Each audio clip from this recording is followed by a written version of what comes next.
great. And then where are you from? Cajun. From here? I'm a native. You're a native. Oh, you're nice. I'm a native. Born and But I've raised. lived in New York, I Okay. lived in Texas on the Okay, network. nice. Well, hello out there. We are Hey. back with a wonderful, wonderful filmmaker, editor, thank you. and director, Yes. Victor dos Santos. How are you? I'm doing very well. Thank you for having me on here. Absolutely. Exciting. Yeah. How are you? I am good. Well, everybody, this is Victor's first interview. That's right. So, Ever. so he's the behind the scenes type of guy, but we want to hear from people behind the scenes because I feel like people are such big fans of movies and videos and content in general, Mhm. but they may not always be aware of the work behind it and what goes into it and what a team effort and collaborative effort it is. But before we get into all that, let's back up. Where are you from? I'm originally from Long Island, New York. I was born and raised by Okay. 2 Brazilian parents. Brazilian parents, so Yes. you speak Portuguese. Yes, I do. I speak fluently. That's Yes. awesome. Yeah, very fun. So, All right. oi, everybody out there. Hola. Are you using that in your storytelling, your native language? I definitely like using a lot of foreign speakers, like foreign language speakers, in my work. Typically, I did 2 shorts where it was all about kind of like an American not understanding like another person's like foreign language, because I like to kind of see what goes on between that sort of dynamic, to see like, oh, where is all this misunderstanding coming from with these 2 languages? And it's like, are they all that different? And yes, but And just all the different cultural divides. yeah, exactly. That's very interesting. Yeah. So you're from Long Island. Mhm. I always like to get a sense of the artist's beginning. Mhm. So what drew you into being a creative in general? Where did you start and how old were you? Sure. I would say that when I was around 8 years old, I had a friend who was already making short films with like a mini video camera when we were in Was your friend elementary also school. 8? Yeah, Oh, he was 8 as well. you're Yeah, good. we were all Okay. 8. We were all in elementary school. We were doing a Harry Potter parody at the time. It was called Larry Blotter. And, it never saw the light of day outside of like our little squad of children. But that's really cool. Yeah, so that just kind of like piqued the interest. And then I was like, oh, people can actually do this and make, and have fun and have a good time. And then I started to do it on my own with some of my other friends as well. And then I think what really kind of put me full throttle into it was when I was 13, I started doing YouTube movie reviews. And so I was a YouTube movie reviewer from age of 13 until like 18, 19. And I amassed a sort of following of like 8,000 followers while I was like in middle school, high school, and started getting just some of the videos that I was putting out, reviews for stuff like the most notable I think was the last Airbender film from the M. Night Shyamalan. Oh, Tried to do yeah. an adaptation of the cartoon series. And that video blew up when I was like 14, and it got, I think, around like 160,000 views in 2010. And I was like, wow, this is crazy. And then I just kept doing that and eventually said, well, I'd like to actually make some movies now instead of just talking about them, and went to school for all that. And yeah. Okay, so you went to school for filmmaking. Yes, I originally went for to be an English major because I was like, I don't know if filmmaking is like a realistic thing, and then I was like, oh, you can be an editor, you can do this, you don't have to just be a director or an actor. There's a million other things you can do to be involved in filmmaking and still make. Oh, literally a million other jobs exactly, on a film set. exactly. I mean, you So- see those credits roll, you see, oh my goodness. It's 200 people who yeah, were exactly. needed to make this 2-hour film happen, Mhm. which is crazy. So you kind of fell into the editing. Is that your passion? I mean, I always was very, familiar with all the different editing software, and I was, From doing YouTube videos? yeah, exactly, from the YouTube Okay. videos and everything. So I felt like I had a bit of a head start as far as kind of understanding like timing and understanding just how to do it at all. And so a lot of it was just like focusing on the technicality of it. And then as far as like it being like my passion, I'd say it's definitely something I'm very comfortable with.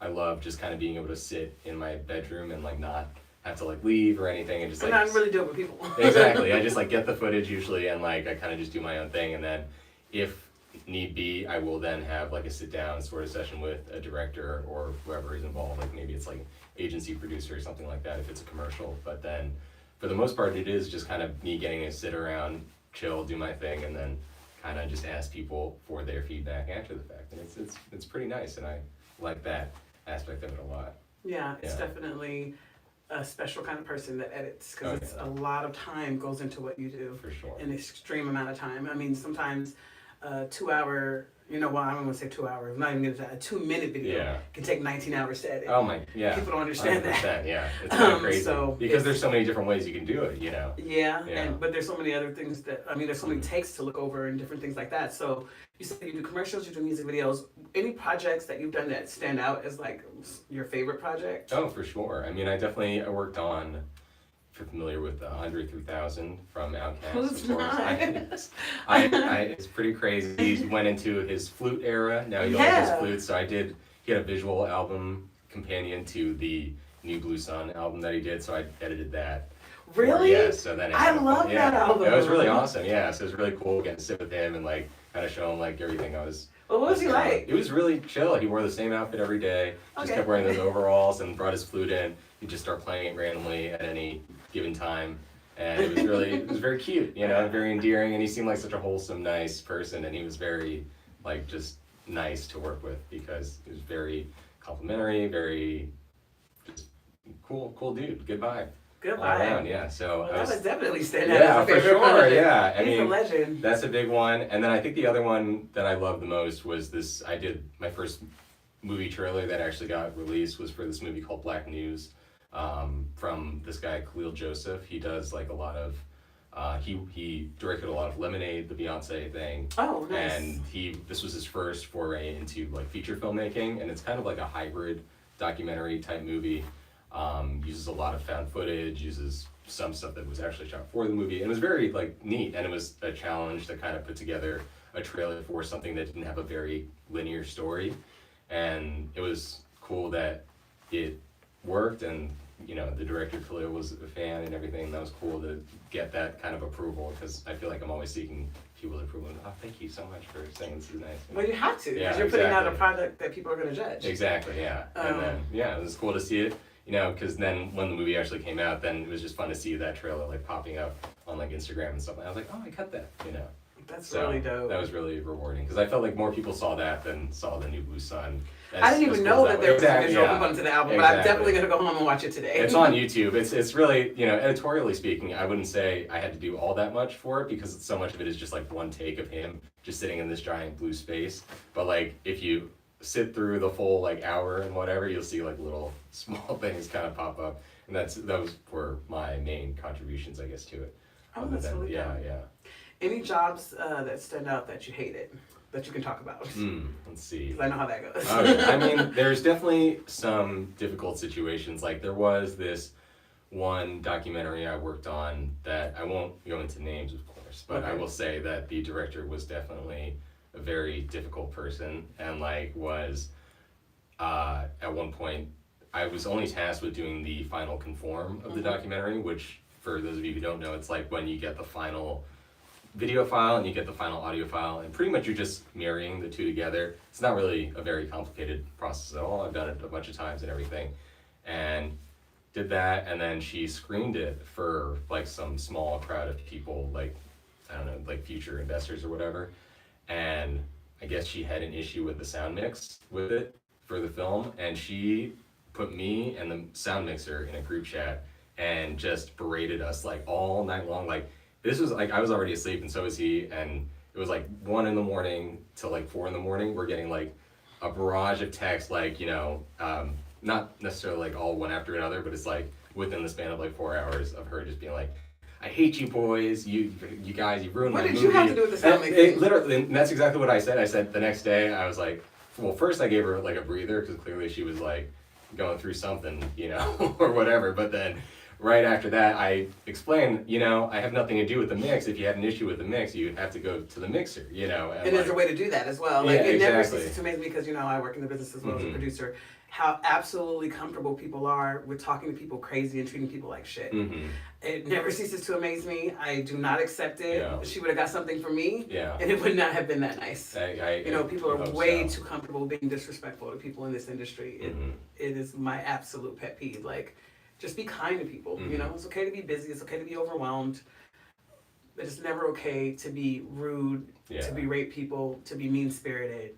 and to be harmful. Yeah. You know what I'm saying? To Completely. people's It was just emotional life. Like, yeah. things are so hard. Agreed. And we get to make movies and content entertainment. It's such a blessing. Like, Yeah. why are you turning it into, like, we're not doing heart Exactly. I'm always like, You it's know? not that serious, one, and it's never that fixable. serious. And it's like, and now, because you've just yelled at the two people that can fix it, like, well, I didn't have no interest in continuing working with her after that. After I told her that I had nothing to do with the mix or anything like that, and like... Did she apologize? No. She instead just kind of doubled down, and I said, I'm sorry, this isn't going to work. I can drop off the hard drive for you later today or whatever. And like, good luck. Wrap it up. Exactly. Did the documentary ever see the light of day? Well, there's some fun aspects to Give this us here. the lore. Yes, Give okay, us the there's so lore. much tea here. Okay, so well, first, I gave back the hard drive, and then instead of just kind of ending it there, she thought that she was going to have like this kind of big like, I'm so cool, like I'm the boss kind of moment by sending an email to everybody, CCing me and like everybody else, be like, well, Victor just quit, so we're gonna have to find a new editor. Shame or whatever like that. Like that's what she put in like the email. And then the mixer immediately responded back and said, I should have done the same. Good for him. The way you treated us this weekend was so like horrible and all this stuff. And like, so it was just like an instant like. And he replied all. He replied all to everybody. So I saw it. She saw everybody. And then that was the last of me being CC'd on emails from there. Because I'm assuming. I would have done one better and added screenshots from the chat. Yeah, that would have been pretty good. Well, everybody knew it wasn't like that big of like a team. And like, so her personal assistant then reached out and apologized to me. And the producer, her behalf. Yes, and the producer also apologized to me, also on her behalf. But I never heard an apology from her. Yeah. And then the movie screened at a relatively like large film festival. It was screened at Tribeca, and she actually had offers for like a distribution deal and everything, and she turned down all of them, thinking that she'd get another one. And now never. It's dead in the water. It's dead in the water. Never saw the light of day. Nothing, and it felt like the ultimate kind of comeuppance, and I was like, okay, all right, one of those. Well, Yeah. character. I know. It matters. Yeah, yes, it's huge. It matters in the end. Yeah. Wow, that's So, a great story. I'd say that was probably like the worst one. The only other bad one was like just like trying to get somebody to pay, for the work that. And it's so took a crazy because people wouldn't understand some of the richest people in this industry you have to chase down for money. Yeah, it's crazy. I was just like, and you have to kind of do it in a way that is like not, I guess, invasive or like crazy, Instead, I was like, with this person, I was just texting like once every 2 weeks, like, hey, just checking in again. Hey, and like I got ghosted. This is a 1.5 year long process of me getting paid for like one music video that wasn't even all that much money, all things considered, compared to like all the other work that pays way more than music videos. And it's probably somebody who is probably known to the world as a millionaire. Yeah, I mean, no, actually. No? No. So it was like, I think what happened was that it was like a first time directing like a music video for a bigger artist. The artist is definitely a millionaire, probably more. And then the situation was, they had a budget, they went over, and without telling me ahead of time. And so I didn't get, they didn't actually have like the money approved for an editor. So then she was like kind of saying like, well, I have to pay out of pocket. I'm like, okay, well, I mean... How did you not have an editor budgeted for a music video? Listen, I'm sure there was at one point, and then something else went over budget that then was taken out of So they had no contingency. You know what contingency is, right? Oh, yes. Now, Okay. Now I do, so, yeah. After that, right? Yeah. So. That's crazy. So, okay, so your journey as an artist has led you here to LA, where Yes. you have gotten to do a plethora of projects. Correct, yeah. But what made you move to LA? Did you move with your family, or did you move out here to edit and work? It's for the latter, because I came through my school. I went to school at Boston University, and they had a BU LA program, and so I did that as like my sort of study abroad experience, and I just stayed here. It was for my final semester, so I just ended up staying in LA after that semester. And now you're working and thriving. Exactly, yes. So it was great. That's really dope. Yeah, they set you up with like an internship and all that, and yeah. Oh, go be you. Yeah. That's a great school, though. That's great. I love it. It's a really great school. Yeah. And so with that being said, as we wrap this up, what are you working on now? Because your journey as an editor has evolved into filmmaking. Are you looking to do films? Are you working on any particular project? Yeah. I was I'm currently working on a project with somebody you guys have all interviewed already, LeJean Stewart. As well. That guy, he's fun. Yeah, so funny guy. I love working with a lot of these actors that I've met through like Channel 101, which is where I met LeJean, and they're just very... What is Channel 101? Channel 101 was kind of like a sort of DIY filmmaking competition situation that was taking place in LA from, I think, like 2006 till COVID, pretty much. Okay. And people would just submit these like 5-minute pilots. Like 10 people would get in and get screened at like a movie theater. They'd show their 5-minute pilot, and then the audience would then get to vote on their top 5 favorites of those 5-minute pilots to then come back the next month for another episode of the show. Oh, wow. So pretty much. So it's kind of like a competition film festival type thing. What are you guys working on now? Can you talk about it? I mean, it's still like in the works here. I mean, I guess in the sense it's Is it a pre-production? Yeah. Or are you already filming? Well, we started filming a whole other script that I wrote for Lejean and his Okay. mom, like back in November, and then due to some scheduling conflicts, a lot of things got pushed, and then now I lost some access to some actors and stuff like that. So I pretty much am rewriting it completely too right now. So that's kind of why it's tough to describe, because I'm figuring out what the new story is like in the moment. But before it was about Lejean pretending that like it was about Lejean going on a road trip to Reno, Nevada. You know, yeah, Huh. yeah. So there's a lot of like car shots and a lot Yeah, of exactly. movie. And so I decided to pare it down, make it a lot simpler, and just film it all inside his house, because this house already has so much character, and and just trying to focus more so on him and his mom a little bit more in the movie instead of Okay. this bigger picture idea. Well, that's a smart Yeah. idea. I Yeah. really do think that one location films are the future. Yeah. More cost effective. Oh, absolutely. Because Definitely. it can more get cost. expensive when you have to start replacing actors and doing all these things and Exactly. rerouting and rescripting. Mhm. It can get very crazy. Exactly. Well, that's cool to hear. Yeah. Any dream collaborations? Anybody that you would really love to work with as a filmmaker? Oh yeah, for sure. I mean I've always, I mean, at least. I mean, you've worked with Yeah, Andre 3000 I mean, already. I know. Where do So you that go was from there? huge. I know that was like, it's pretty mad. I've managed to work on like some things that I never thought I would ever get to work on already. So that's already been so huge and cool in general. As far as like people that I've always admired, though, I feel like there's this filmmaker David Gordon Green who I love very much, and he does a lot of stuff with Danny McBride and Jody Hill, and like. I know Danny McBride. Like, Yeah. what Like, you know, Eastbound and Down, the TV show on Eastbound and HBO, Down, like, okay. that's like one of my all-time favorite shows, and that's like such an inspiration as far as like my sense of humor and like what I like to see. So you like comedy? Yes, for sure. And you want to do TV or film or? Yeah, either one, you know, whatever will let me, you know, join in on the fun next, you know. Because, Okay. yeah, I do love to just be involved in any way And be on possible. set. Yeah, exactly. So anything goes for me, yeah.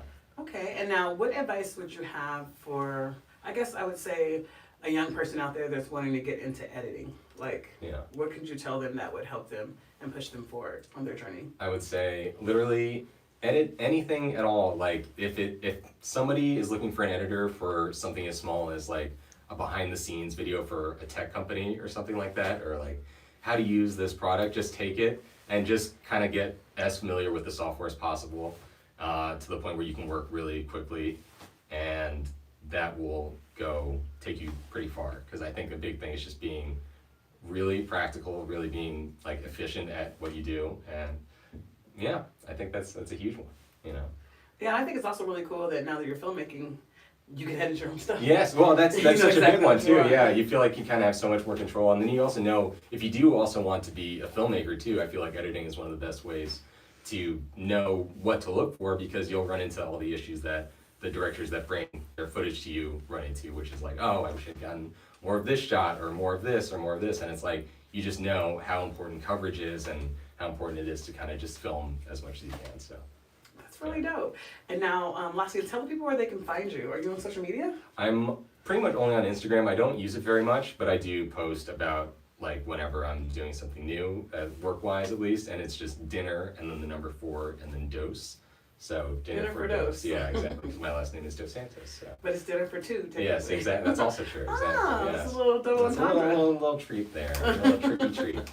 So, That's fun. Yeah. That's fun. Well, thank you for allowing us to be your first interview. Of course. Sitting Thanks for down with having me. us. What a treat. I'll always remember my first interview. Yeah. Well, I will definitely get that documentary filmmaker's name after. Okay. Wonderful. No, I'm just so curious. I have to know what it is. I'll share it, you know, after. Yeah. After, okay. All right, well, thanks for tuning in, guys. Stay tuned. We have more interviews coming. Bye. Bye-bye.